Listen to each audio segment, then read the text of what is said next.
Who is the Australian driver coming to race Indy for RCR? And could JGR be a strong option for SVG? 3, 2, 1.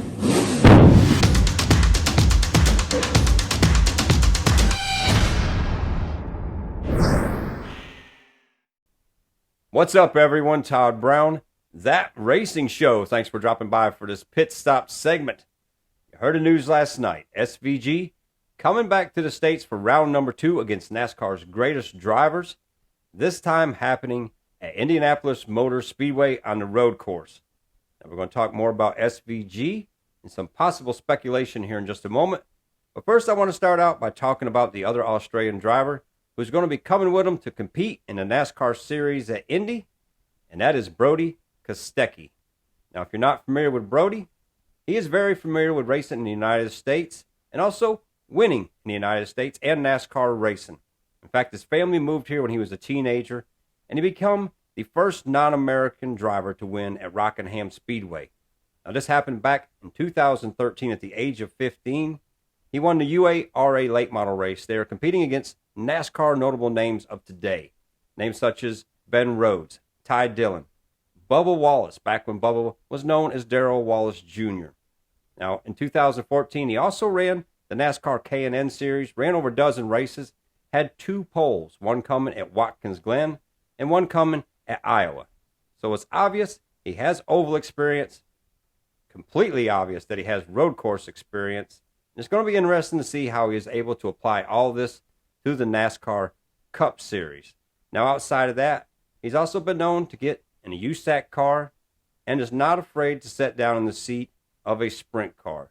So obviously, a lot of knowledge coming along with him. Going to be very interesting to see how this plays out. He races against SVG every week. They're not afraid to beat and bang in battle. So it's going to be really cool to see if there is this inner battle to see who comes out on top against NASCAR stars just with the Australian drivers. Now on to the other Australian driver, SVG. Been stealing headlines ever since the Chicago street course race, very deservingly so. And a lot of talk has been about speculation of whether he will come to the United States to compete full-time in the NASCAR Cup Series. And if he does, where does he go? What seats are open that he could get into? Now, SHR has been in the mix. Joe Gibbs Racing has been in the mix. Obviously, Trackhouse Racing, who brought him here, who he's already performed and won with, got to be in the mix. But Trackhouse is without a charter. So I think that puts some of the other teams above in this way, unless Trackhouse could obtain a charter, which is a possibility over the offseason. But right now, I think between SHR and Joe Gibbs Racing, they have to be the top contenders. Now, after Martin Truex's win this past weekend at New Hampshire and his press conference, it raised more speculation for me of why Joe Gibbs Racing and SVG would be a strong contender with their pairing. You know, this sport isn't exactly what it appears to be sometimes. It takes a big commitment. My team is amazing. They deserve the very best driver, the guy that wants it more than anyone else. And I've been that guy.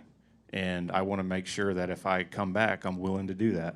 It takes a lot. It's not just show up at the track, drive the car, go home.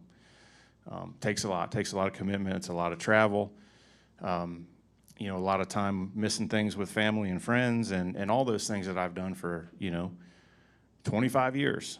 Do I want to keep doing it?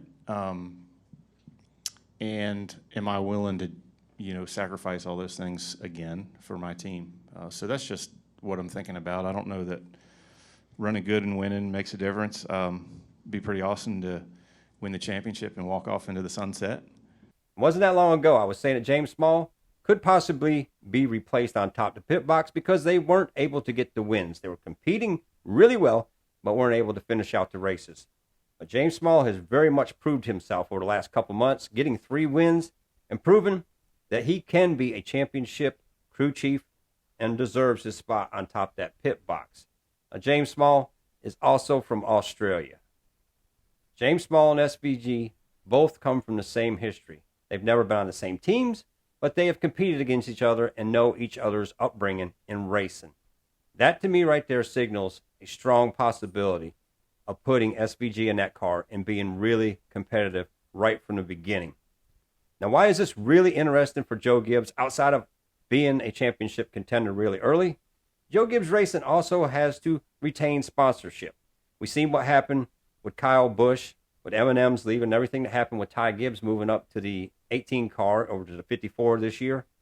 Joe Gibbs Racing is going to need somebody in that car who makes headlines, somebody who can get the sponsor's name out there, get them in victory lane, get them TV time, and make things happen. Now, a lot of people are saying John Hunter Nemechek will be a great option for this, and there's no doubt that John Hunter's coming up through to the Cup Series. But me personally, I see this happening with the 11 car, and I see the 19 car as being something that SVG could be a huge benefit and fit for Joe Gibbs Racing. They could keep the sponsorship.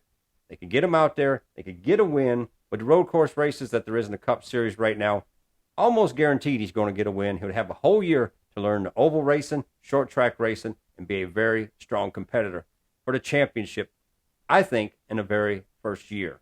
So it's going to be interesting to see how all this plays out. Obviously, the cards are on the table for Martin Truex. This is going to be a big determining factor in this. But if Martin does decide to come back for another year, could Joe Gibbs Racing put him in an Xfinity car, SVG meaning an Xfinity car for a year, let him learn more of the series, learn more of the tracks, and come for a championship run in 2025?